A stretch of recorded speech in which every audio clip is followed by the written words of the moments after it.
I talk about how there is no such thing as passive investing a lot, more than I should, because it annoys a lot of people. But there's a lot of people who demonize passive investing, I think, for kind of phony reasons. And a big part of that is this fact that, the reason I talk about and try to quantify the global financial asset portfolio is because I was trying to create a benchmark for if we were going to define something as passive, as truly passive to me is you're buying the full market portfolio. You're not deviating at all. You're not making any active decisions at all. And so when you quantify the GFAP, you can actually create a benchmark there where you understand, okay, well, this is the only, if you were truly fully 100% passive, this is the only thing you would own. Everyone's active and, there's very smart ways to be active and there's very stupid ways to be active. And I would say that, a lot of the things, the most sort of disconcerting thing that I see going on these days is that I see the issuance of a lot of strategies, and especially with the rise of crypto, there's a lot of things going on that I would describe as stupid active, where people are more having like a gambling mentality approaching all of this than anything else.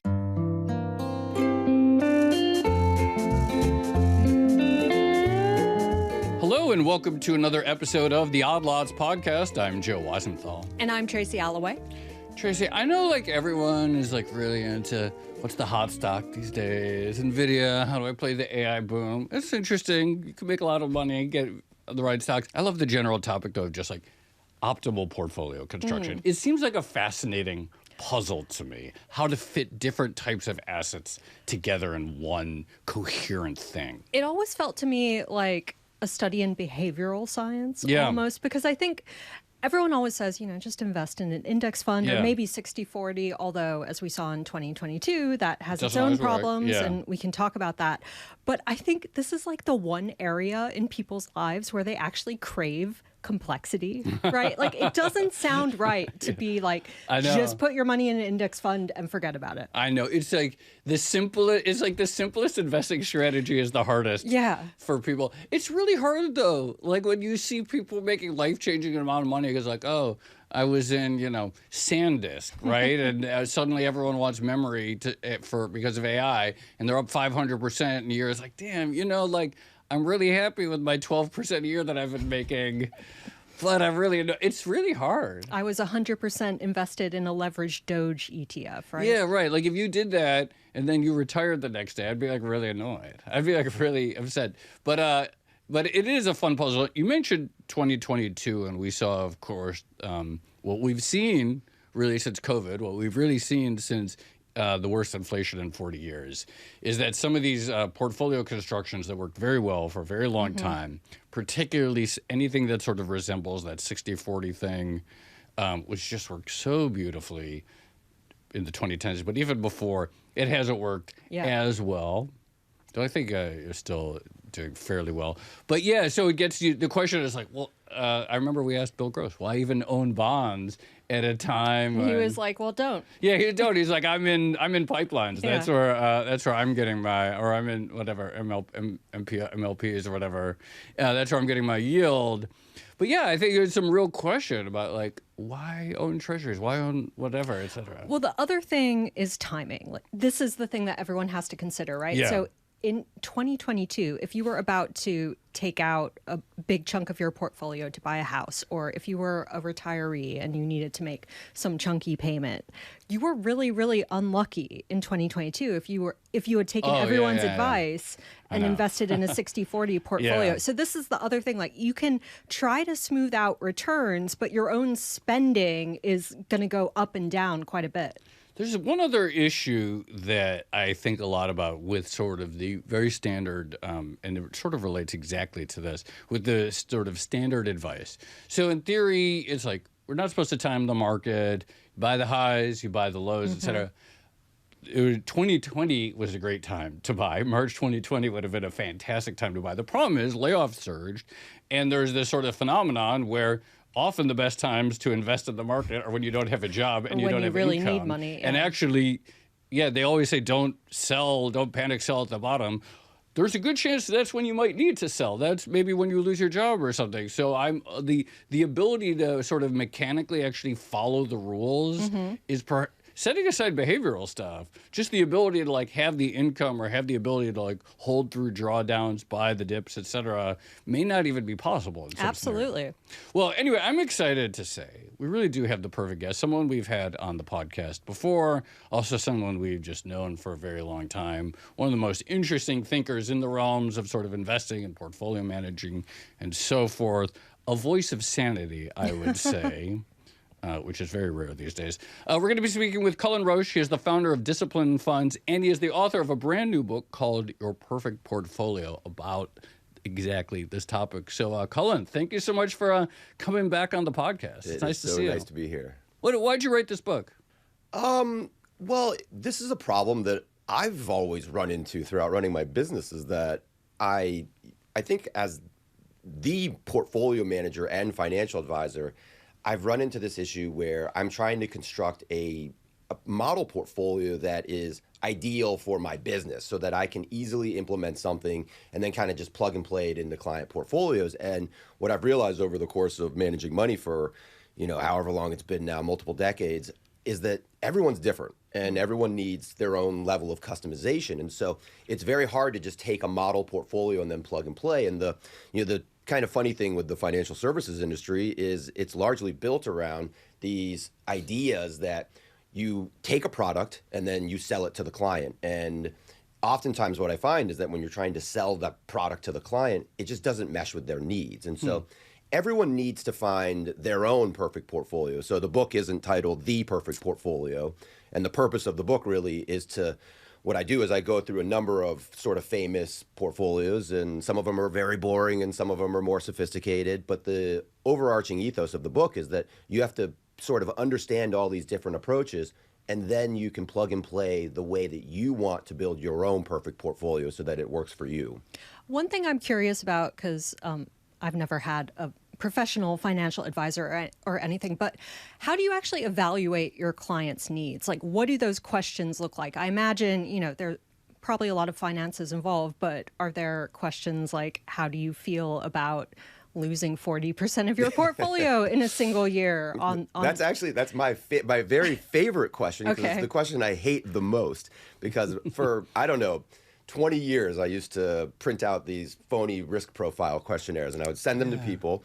And one of the questions is always, how do you respond to a market that falls 30 or 40%? And literally 98% of people will answer that question the exact same way because they know the right answer. They'll say, oh, I stay the course. I will buy the dip or whatever. And then COVID happens, and 50% of my clients are calling me like, this has never happened before. What the hell do we do now? This is terrifying. We need to sell everything, right? And I'm there, and even I'm looking at that and I'm kind of like, because in the throes of it, that's the hard part about investing into a bear market, especially when it's actually going on. It all feels rational. It feels justified. Totally. And you're looking at it. One of my favorite charts in the book is a chart of the Great Depression downturn. And it shows this like horrific 80% downturn where the market just went down like every month for basically 3 or 4 years. And it goes down a full 80%. And when you're in the throes of that sort of 30 or 40% downturn that we saw, say, during the GFC or during COVID, you're thinking to yourself, well, wait a minute. I know that the market has gone down 60, 70, 80% in the past. So if we're at 40, that means we probably have another, 40% haircut or coming down the line. And so that's the psychology of it when people are actually in the middle of it. And I remember it vividly during COVID because even people like Buffett and Bill Gates, like some of the most practical thinkers in the world, they're sitting around there saying, this has never happened before. We've never seen this. No one living has seen what is going on right now. And so it all feels rational. And then, so from a risk profiling perspective, it's really difficult because that sort of subjective nature of it all is really sort of irrelevant because when you're actually in it, it all will feel totally rational. Now, I remember thinking that even like obviously April of last year during the brief but very sharp sell-off after Liberation Day. And it's like, well, Trump just changed the rules of capitalism. This is going to be different. This is really different. Or going back to COVID, we all say we're going to just hold through the downturn. But in that moment, we're like, oh no, this is really this is not like the other sell. This is different. This is not like .com where there was just an overvaluation. This is not like 1991 when we had a Fed engineered recession. This is something different. The old rules about buying and holding must not apply this time. Yeah, it's funny. I see a lot of people get mocked. A lot of the analysts back then were, they were changing their estimates, and they kind of, after the tariffs more or less got scrapped, they then, upped their estimates for the year-end targets. And in retrospect, that looks kind of stupid. But in the throes of it, if you remember, like, they were saying they were going to replace the income tax. Yeah. And like, I'm writing, they're doing the math on that. And I'm like, wait a minute, that's a $2.5 trillion corporate tax increase. Like, that's a gigantic number, an incredibly frightening number if it's true. And then, of course, the CEOs of Home Depot and Target and all them walk into the White House and are like, do not do this. And so they're still doing the tariffs, and they're still impactful, and there's still a corporate tax and whatnot, but they're not nearly the size that, they were going to be, they were claiming to be. And so that frightening moment where, they announced that, got quickly scrapped in, when they were kind of reversed course on it. I feel like we should note here that we're recording on January 8th, and we are expecting the Supreme Court to make a decision on some of the tariffs. So the entire game could change again. Could change again, yeah. You mentioned the Great Depression, and one thing I thought was really interesting in the book is you talk about how no one really quite knows the origins of the 60-40 portfolio, even though it's become fairly standard in finance. But you trace it back to the Great Depression. Mm-hmm. So tell us how you did that. Yeah, well, I don't know if I did do it correctly, but it was kind of a guess. But I found that so fascinating that 60-40 is arguably the most famous portfolio of all the portfolios. And we all probably own something that kind of looks like 60-40 at some point in our lives. And it was actually Corey Hofstein from who manages the return stacking ETFs that he asked on Twitter one day, where did this thing come from? And there were hundreds of responses, and none of them seemed right. And so I just so happened to be writing the book at this time, and I'm writing the chapter on 60-40. And I started digging into it, and I found the story about this guy named Walter Morgan, who's running a fund called the Wellington Fund. And Wellington Fund, obviously, famous because it turns into a Vanguard fund. Later is run by John Bogle, who some people may have heard of. And he's doing this, though, in a very unusual way back in the Depression, where during the Depression, equity investing was kind of the dominant way to actually allocate assets, and Morgan had been burned before that.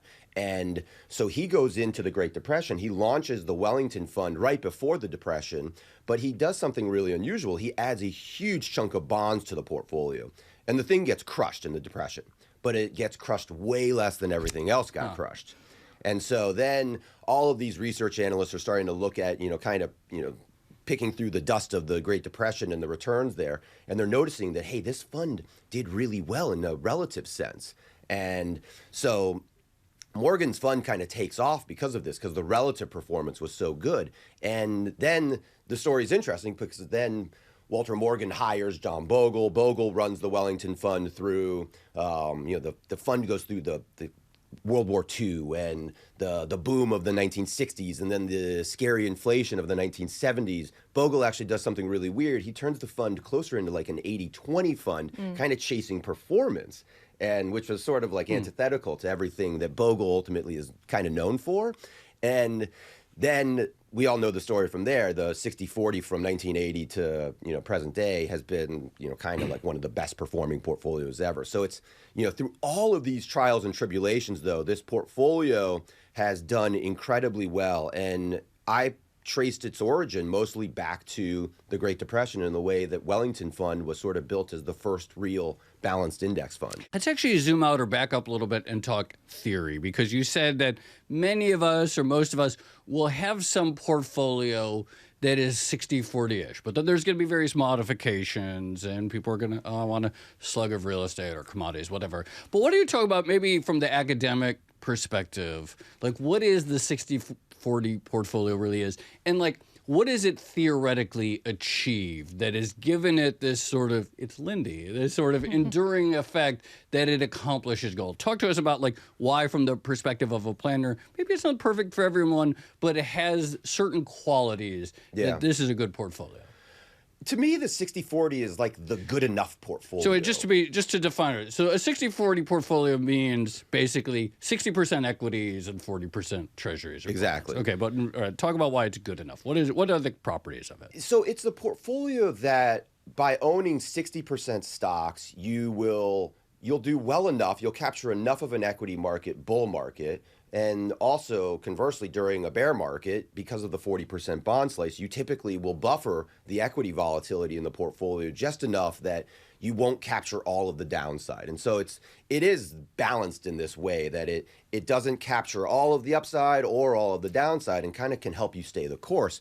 I talked specifically in one chapter about something called the global financial asset portfolio. And I really like understanding this portfolio, especially from like a theoretical perspective, because the most interesting thing about it actually is that nobody owns this portfolio because it's mostly uninvestable, or you can't fully invest it. And it's actually, I talked to a lot of famous researchers about this topic when I was researching the book, and they all kind of concluded that the screwiest part about actually quantifying that portfolio is that it's actually really controversial how to quantify it, because all of the assets in that portfolio are not investable. So, for instance, like China A shares are not necessarily investable for foreign investors. And there's lots of assets that are held by, the Swiss National Bank owns a lot of assets that make the assets then uninvestable. And so, the Fed has been buying a lot of treasury bonds. So technically you could say, what happens to the market cap of outstanding bonds when the Fed is the owner of a lot of these bonds? And you can start getting into these sort of very academic theoretical debates about, well, what is the market portfolio and what's actually investable versus uninvestable? And it's especially interesting from like a theoretical. And in theory, that portfolio includes like gas stations in Burma. Right. Yeah. If you go into all of the assets, I did financial assets only. So I kind of excluded all the non-financial assets. So things, because then the whole portfolio kind of turns into a real estate portfolio. Oh, okay. It's basically everybody's houses is everything that we own.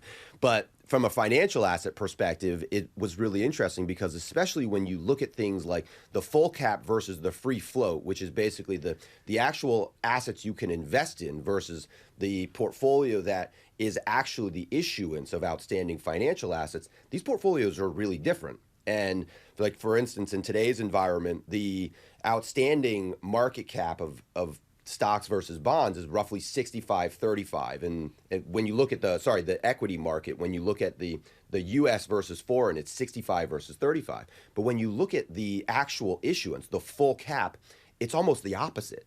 And so the U.S. is way smaller from a full issuance perspective, but from an actual investable perspective, the U.S. is, what we call like this extraordinary market, this unusual, huge part of the full market cap, and which is weird to think of because when Vanguard and some of these big index funds create these products, they have to issue what is investable. They can't just say theoretically, like I sometimes will tell my clients, well, hey, if you want to actually own the true market cap portfolio or the market issuance portfolio, you should actually be closer to like 40% U.S. You should be underweight the U.S. market versus foreign in this environment because that actually is representative of the full issuance. Whereas if you're Vanguard and you're running this index and you have to buy what has actually been issued, it's almost the exact opposite, and you're way overweight U.S. So you get into these interesting sort of like theoretical debates about how to even do this in the first place. I want to talk more about illiquid assets like real estate, because for most people, this is their biggest investment, right? Their actual house. But before I do, you just reminded me, gold. So in the book, you talk about gold as like one of the true uncorrelated assets. But of course, over the course of last year, it looks like a momentum stock, right? How are you judging gold at this moment in time? Gold and commodities are really hard to compartmentalize in the portfolio construction process because I typically think of commodities in general as they roughly track inflation because they are just cost inputs in corporate costs, and so they should roughly reflect something close historically to the rate of inflation, which is pretty close to what the data shows. Gold is a really screwy one because gold has this whole other element to it where there's huge swaths of the population that view gold as money, even though, in a modern monetary system, you could argue that gold is actually a pretty terrible form of money just because it's impractical to use for the most part.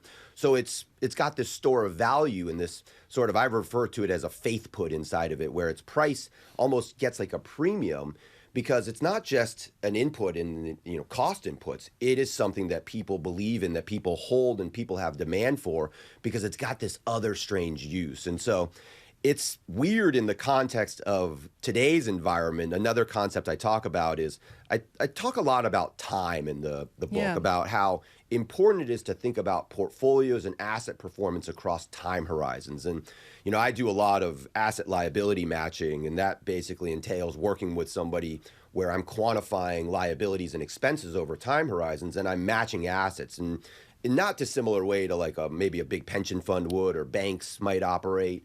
And that's all about understanding time and an asset liability mismatch. And if you get that wrong, you end up like Silicon Valley Bank. And which you talk about in the book. Yeah. And the interesting thing about even like a retail investor, and it took me for 2 decades working in the business to realize this, that the better way to go through a risk profiling process is not to ask people phony questions about this subjective nature of how they feel in a bear market or something like that.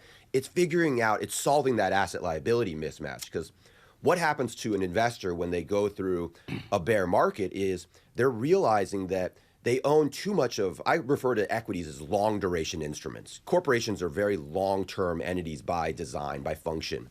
And when someone owns a 100% stock portfolio and they go through a big bear market, what happens to them is if they get scared, they're realizing, I don't have enough safe assets to make me feel comfortable with this. So if they own the 40% slice, like the 60-40, maybe they feel more comfortable. Or if they own, there's a whole chapter on what I call the T-bill and chill portfolio, which is like the liquid reserve portfolio.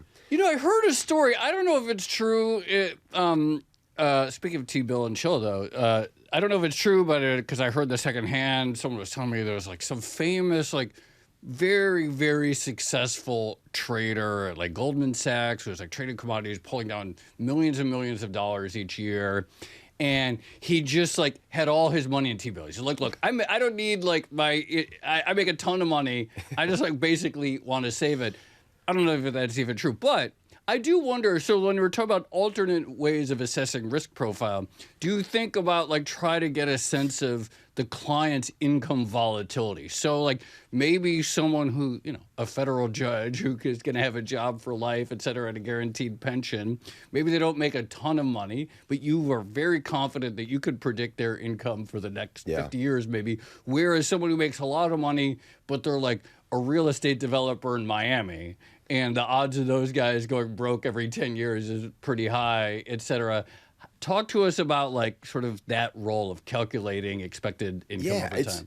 It's arguably, I would say, the most important part of the whole equation, because one of the things I talk about in the book is I frame your human capital and your income as a literal fixed income allocation. So I almost like to think of your income and your job as like a bond allocation. And so in the context of like, someone like you're talking about, or let's use an even simpler example of someone who's, 25 and they make a decent amount of money, that person not only has a really long time horizon, but if they've got a really stable job, they've got this embedded fixed income allocation that maybe they don't actually quantify it like that on a, portfolio statement. But that has a net present value, that exactly. Job. Yeah. So if the really simple example is if you make $100,000 a year, you could almost think of that as I've got $1 million bond that earns 10% a year. And what that does, especially if it's a very stable fixed income, it frees up a huge amount of behavioral bandwidth for you to take other risks. And that's one of the arguments why if you're 25 and you've got, 40 years to retirement or whatever, and you've got a stable, solid income, well, you can think of your income versus your balance sheet as being super stable, which allows you to take a lot of risk with your balance sheet that you might not otherwise have. And that's another thing. I talk a lot about retirement planning in the book, because the thing that I've seen very front and center is that when people get close to 65, that income issue becomes hugely important, because people start to realize that, oh crap, that fixed income allocation that I've had all these years it's about to just disappear overnight, or it's about to shrink down to whatever your Social Security income is or whatever. And so people go through this sort of psychological mind trip where when they near retirement and then enter retirement, they struggle with that, adapting to this big change in their income, because they're realizing that, hey, I don't have this fixed income that I could fall back on for the last 40 years. Is investing time horizon more important than macro? Because in the book, you do talk about the importance of macro. But on the other hand, if people are reacting to a changing economy all the time, then that looks a lot like what you're not supposed to do, right? Yeah, I mean, gosh, I generally, in my practice, I am constantly trying to downplay macro econ and geopolitics and things like that. I mean, it's funny, the reason that I probably even know you guys is because I've written so much about macro econ, and I'm not an economist, but people, I think, sometimes think of me as a macro thinker, in large part because I've spent so much of my career fielding bad questions about, hey, is the U.S. government going bankrupt? Or, what is going on with China? And I'm trying to sort of write about this stuff, not because it's important in the context of portfolio construction, but because it's more so about understanding how these things operate at more of a sort of a first principles level, where you can look at a bond allocation. If you own a huge slug of, U.S. Treasury bonds, for instance, or T-bills, you can look at these things. When you understand them more mechanically, you can look at these things and say, okay, well, the odds of the U.S. government actually going bankrupt are extraordinarily low, because I understand how these things function. I understand that the U.S. government is not going to run out of money. I understand that, maybe bond vigilantes aren't quite as powerful as we've all been told. And you can understand these things in the context of owning something so that you're more comfortable with what you're doing. And that's actually the hardest part about all of this, is that it's all very complex and it's all very emotional. And if you don't understand what you own, then you won't be comfortable with it and you won't stick with it. I bought a house in 2016. I think it's done all right. But then sometimes I'm like, man, I really wish I just put that all into QQQ or something like that. And then the other thing with houses that I think is interesting, which is like, you could look at, maybe let's say you own a house outright and you're like, oh, this is worth $1 million or something like that. But you can't really sell it because then you have to buy a house. Mm-hmm. And so it's like, I'm not even sure, like, I got to live somewhere. And so you can't monetize that to the same degree you could, sell your stock and buy stuff. But talk to us about how one should think. Let's start this. How one should think about the role of their home in their overall portfolio. It's the hardest asset to buy, I think, because it's an instrument that you want to generate a return on. So you want to do like some financial analysis on it and, nobody wants to buy a house in, 2007 or something and then see it go down 30%. But also your house is where you live. It's where you're going to raise your kids and you're going to eat most of your meals and where you're going to do all the little boring things in life that are actually really important to you. And so there's this really personal part of it that it makes to some degree, it throws all the financial math out the window. But from a basic, first of all, going back to your 2016 purchase, I would say, that was unbelievable timing because thank you. Thank you. You could argue that going through COVID, I mean, any house that was leveraged, did you have a mortgage? Yeah. Yeah. So any house that was leveraged was the best inflation hedge. Right. Maybe the best inflation hedge trade of the last 50 years, you could argue, just in terms of just providing this stable level of certainty. Yeah. The low mortgage is an inflation hedge. You got 50% price appreciation or probably something like that. So, but that's interesting too to think about that when, kind of going back to the question on gold that I didn't fully answer. What happens when an asset goes up so much in the short term, the way I like to think of it at least, is that let's say that housing typically generates a low real return, or even historically it hasn't generated a real return. The way that I like to think about things like that are environments where you get these, what I call a price compression. You get a huge boom in an asset class, and it's almost easier to think of this in like a fixed income market where like when the bond market goes down a lot, interest rates go up, the math completely changes on all that. Right. So a lot of people these days are saying like bonds are dead, and I would say like no, bonds are actually probably more attractive because mathematically from a yield perspective relative to the falling price decline, the future returns are much more stable now, much more probable. And so what happens in an environment where you get a 50% increase in real estate, or what was gold up last year, 65%, let's say that, let's just be generous and say gold is going to continue to do 8% per year for the next, however many years. When you get 65% of that return all crunched down into 1 year, I think what happens is you create a higher probability of what a financial advisor would call sequence of returns risk, which means that the probability that the future returns are going to be much more volatile becomes much higher.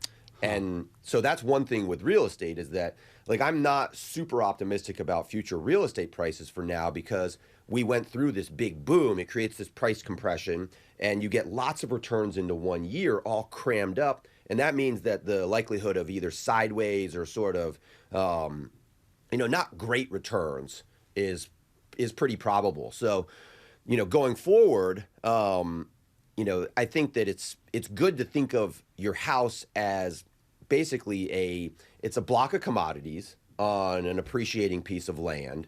And, the thing that's important with real estate is, I talk about this a lot in the book, that you have to think of everything in terms of real returns. And that means you have to back out inflation, and you have to back out all the other costs. And that's the thing that, I have probably the worst housing story in the world, because in 2017, I bought a house in California that had a small waterway on it. And without knowing that, which I should have probably known in the state of California, anything with water on it in the state of California is basically the biggest permitting nightmare that you could possibly imagine. It gets the EPA involved, it gets the Coastal Commission involved, it gets the State Department of Fish and Wildlife involved, and all of a sudden you get an introspective look at, how all these government agencies work together. And now I'm really curious, what were you trying to do? We were literally just trying to remodel the house. Yeah. So we bought this So old... you weren't touching the water at all? No, we weren't touching the water at all. And in fact, the water is not even... San Diego gets 10 inches of rain a year. So, that's very, very little rain. And so this waterway, we call it, is really... It only has water in it, 10 days a year or something. It's crazy. It's dry. Wow. It's not like it's a lagoon or something. This is how your libertarian arc. Yeah. Well, it's really funny because my wife is very, very liberal, and we were going through the permitting process, and she was like, these people are trying to turn me into a libertarian. No, I get it. Oh, actually, since you brought up your wife, I got to ask, there's a bit in the book where you talk about marrying a portfolio, and then you have a tiny footnote that says, apologies to my wife, and then it says, I'm just testing if my wife actually reads this. Did she read it? She caught it. She actually was the first editor of the book, so she did go through it, and she caught it. She didn't just jam it all through GPT, which she kept trying to convince me to do. But no, it's funny. There's another footnote about my mother-in-law in there that she has not caught yet. So, what's that one? I didn't see that one. So she got trapped with us during COVID, and I make the joke that I had just had my first daughter right after COVID, and the shutdown happens, the international travel shutdown happens. She lives in France, so she was just happened to be visiting us for the baby's arrival.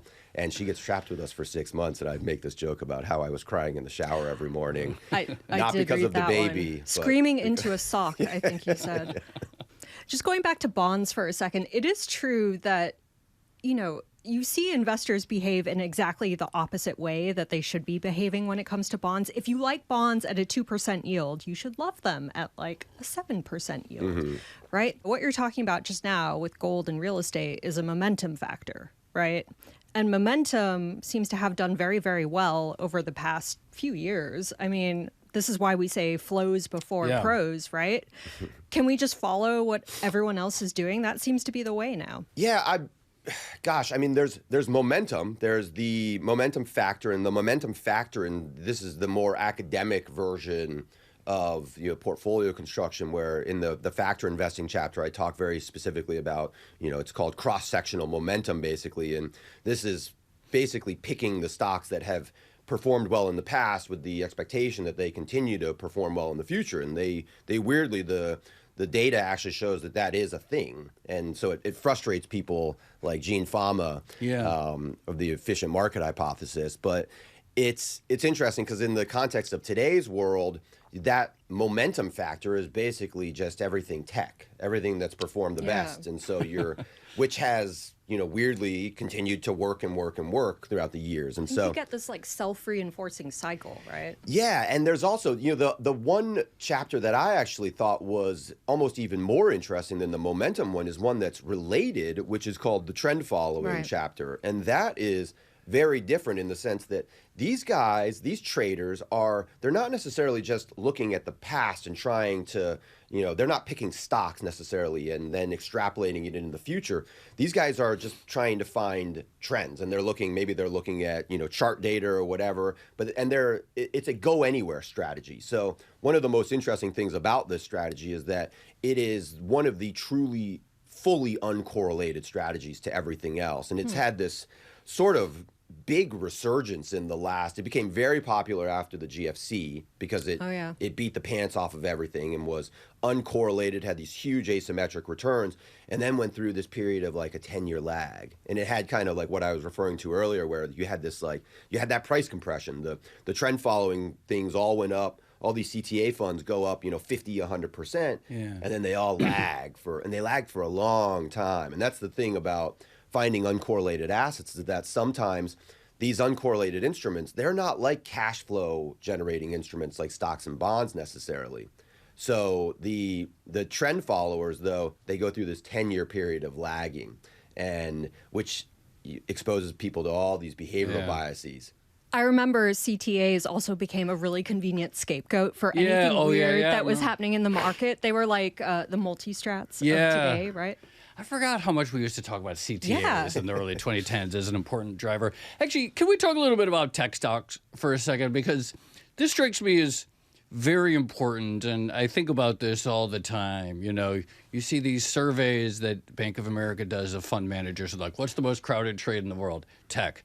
They've been saying that since like 2013, and it still just performs. And all these there are all kinds of other knock-on things, It's like people talk about U.S. versus international exposure. But at the end of the day, this is sort of just a bet on tech when we're talking about the U.S. And the other thing I think about tech a lot is that setting aside sort of theories of portfolio construction, these companies make gobs of money, and they make more and more and more and more each year. We recently did an episode, and Ben Snyder, the top equity strategist at Goldman, was on. He's like, well, the big tech companies, it's like 33% of S&P 500 earnings.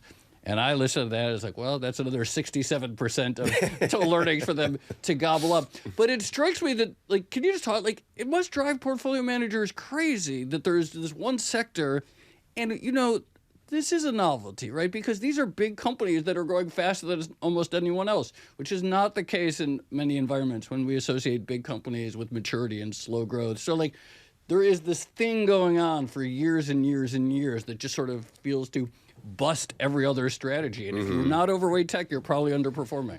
Yeah, and it's frustrated the hell out of people, especially the factor investors who haven't been in the momentum trade, who have been more value oriented, or the people who know that small has outperformed large in the long run. Like, it's all been flipped on its head. Yeah. And so again, going back to the time horizon thing, the way that at least I try to think about this is tech and growth is really interesting in the current environment because, and going back to the NASDAQ bubble, you can actually, a lot of people make that corollary. And the interesting thing about the NASDAQ bubble is that if you bought the very tippy top of the NASDAQ bubble and held on to today, you've made like 8% per year. It's great. You've done really, really well, which is crazy. But you had this crazy sequence of returns risk because, especially in real terms, you went through this traumatic, like 15-year downturn over that period. But the interesting thing, compared to then is that, like you said, these entities are completely different. Like, everybody was expecting the internet to be a big thing, and it was. And everybody expects AI to be a big thing, and I think it will be. But the interesting difference between that environment and this environment is that these companies they make more money than any entities have ever in human existence. So this is completely different than the NASDAQ. And every year they beat analyst experts. It's crazy, and they're growing crazy, crazy fast. So it's almost unbelievable. But the thing is, kind of going back to that whole idea of like price compression and thinking about time horizons, the way I think about it is that, and I write about this specifically in probably my favorite chapter to write in this book was an original strategy that I call the forward cap portfolio. And what I did was I took 5 huge macroeconomic trends and I distill them all down and I try to extrapolate data out into the future. And one of the big ones is tech, where I look at something like e-commerce retail sales and I say, this is currently whatever it is, 25% of all e-commerce retail sales, or as a percentage of total retail sales, it's 25%. And that number, is probably going to go to 50 or 60 or 70% at some point in the future. All retail sales will just turn into e-commerce sales at some point. Like you said, there's 75% more for e-commerce to gobble up. I believe that. And so if you believe that and you want to buy technology, well, what should you own? Should you own the market cap weighting of 35% like it is now in the S&P 500, or should you go to like 50 or 60%? And the way I kind of frame it in the book is it's skating to where the puck maybe is going, rather than when you buy a market cap weighted index fund, what you're doing is you're basically skating with the puck, which is, it's a good strategy. It works really well, but you're not necessarily trying to skate to where the puck is going. And so I'm doing a lot of guesswork. It's obviously very active, and there's a lot of estimates that are involved in all of this. But if you think forward, I don't think it's unreasonable to say that in 40 or 50 years, the market cap of technology in the S&P 500 might be 50, 60, 70%. Who knows? Everything's probably turning into a might tech be 2 company. years. But the tricky part about that is that especially when valuations are really high, I talk about how valuations are the equivalent of high expectations. And when expectations are really high, it doesn't take much to disappoint. And so your margin for error when expectations are really high is just really low. And so what that does is it causes this potential where you have higher sequence of returns risk in the short term, where, I would say if I'm talking to, a 20-year-old who's coming out of college, he just got a great job on Wall Street or something, I might tell him, well, hey, your time horizon is so long and you could be so aggressive, you should maybe just go buy a growth fund and just lose the password to your brokerage account for 40 years. Yeah. And open it up, and you'll probably have done really well. But if you look at that thing in 5 years, it might be down 50%. You don't know. And so that's the way I kind of frame it. And so if you're very time sensitive, I would say, the retiree who is retiring next year and they're loaded to the gills with NVIDIA and Google and Microsoft, that person has a totally different risk exposure than that 20-year-old does. How do you think about the index providers in this equation? Because, there's this perception that you put your money in an index fund, it's a passive investment, but actually it's kind of active because the index provider is making decisions about what to do. And I know the index providers always say they're just holding up a mirror to the market, but some of that seems very subjective to me, like whether or not you're going to add Chinese bonds into a debt index and things like that. Are we just outsourcing our investment decisions to the indexes? To a large degree, yeah. I mean, I talk about how there's no such thing as passive investing a lot, more than I should, because it annoys a lot of people. But there's a lot of people who demonize passive investing, I think, for kind of phony reasons. And a big part of that is this fact that, the reason I talk about and try to quantify the global financial asset portfolio is because I was trying to create a benchmark for if we were going to define something as passive, as truly passive to me is you're buying the full market portfolio. You're not deviating at all. You're not making any active decisions at all. And so when you quantify the GFAP, you can actually create a benchmark there where you understand, okay, well, this is the only, if you were truly fully 100% passive, this is the only thing you would own. And the funny thing is, nobody can buy this thing and nobody does buy this thing. Because even at a stock bond weighting, the stock versus bond weighting right now is something like 45-55. So you're inherently underweight stock. So it's not even that close to even like the 60-40 portfolio.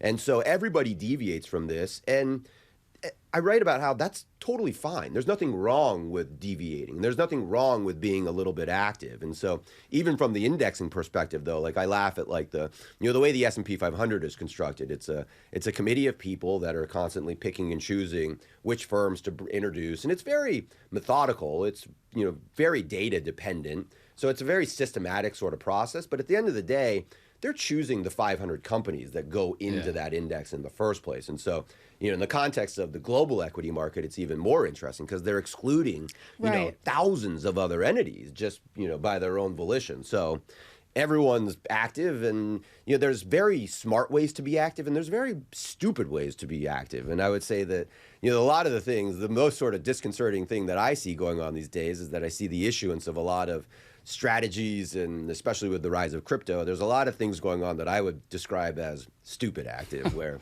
people are more having like a gambling mentality approaching all of this than anything else.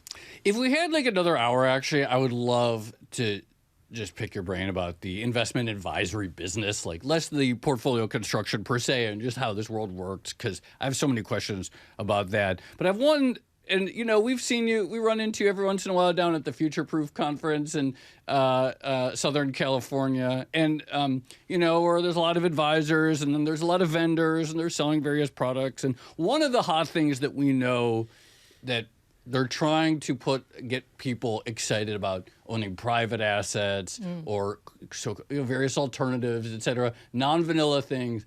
In your perspective, for most clients that you see, is there like a compelling reason for some of these novel products, or for some of to include private credit, private assets, private whatever it is?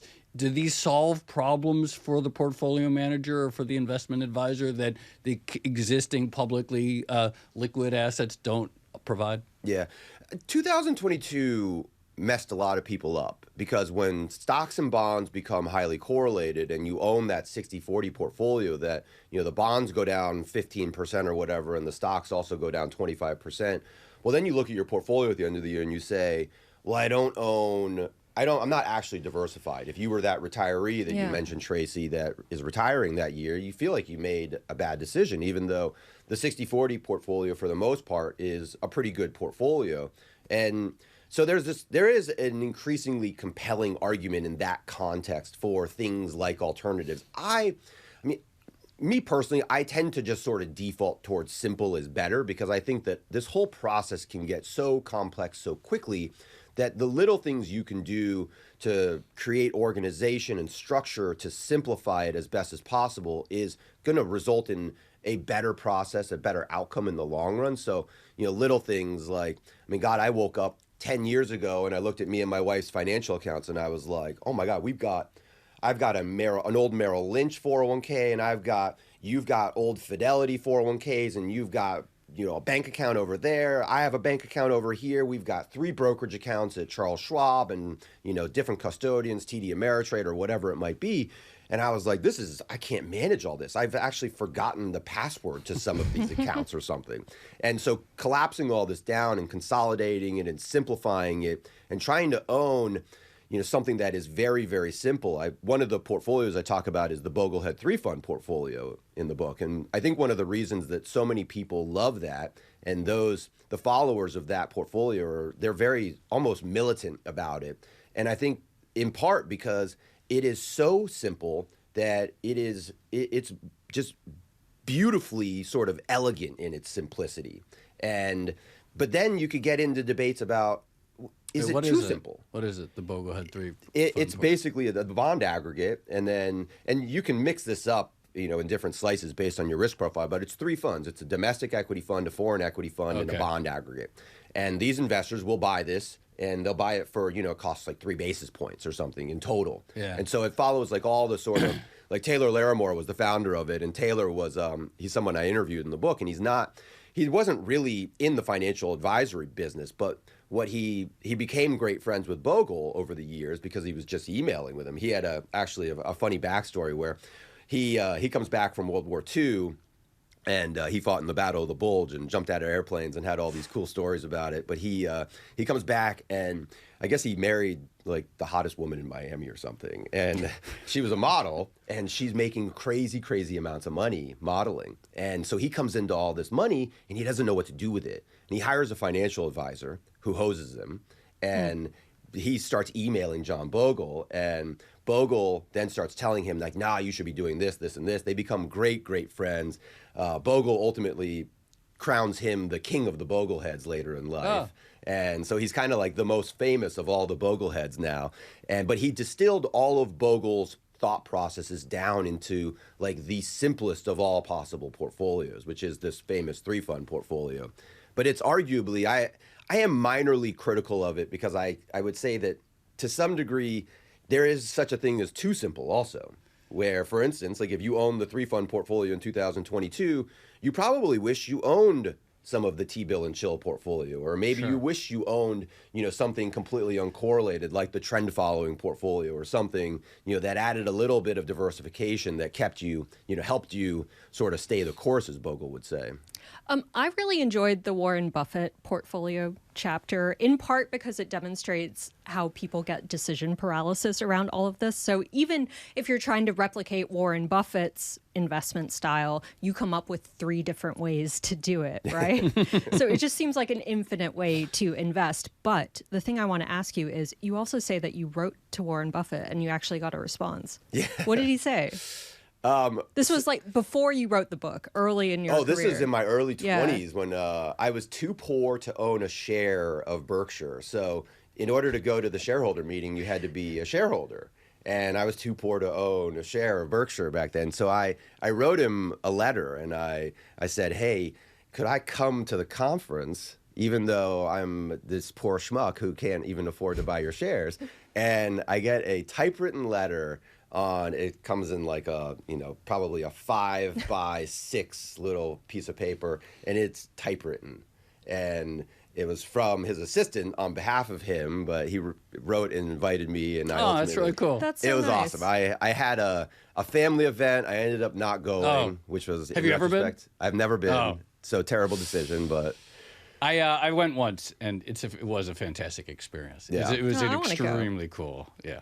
We should do an Odd Thoughts from... Well, he's done. He retired. Oh, yeah, of There's not going to be... I mean, Yeah. I guess there'll probably still be one, but it's not going to be the same. Yeah, you guys should definitely do an Odd Lots with Warren Buffett. That would be great. Can you introduce us since you're corresponding? Hey, do you remember I came... Do you have a typewriter? Yeah. No, but I can find one. Cullen Roche. Really fun. Thanks for coming in studio. Congrats on the new book. Let's stay in touch, and really enjoyed chatting with you. Thanks for talking. It was great being here. Absolutely. That was a lot of fun. Tracy, have you heard of the fintech startup Acorn? Is that ring a bell? That's the one where you like invest tiny bits of like years your ago, loose change, basically. Yeah. So years ago, like I think actually probably about 10 years ago or 9 years ago or something like that, I read about it. And I was curious how it worked. So I signed up for an account, and it takes this small amount. And also the app, at least I'm not trying to slag them, it doesn't work very well. My password is always getting reset.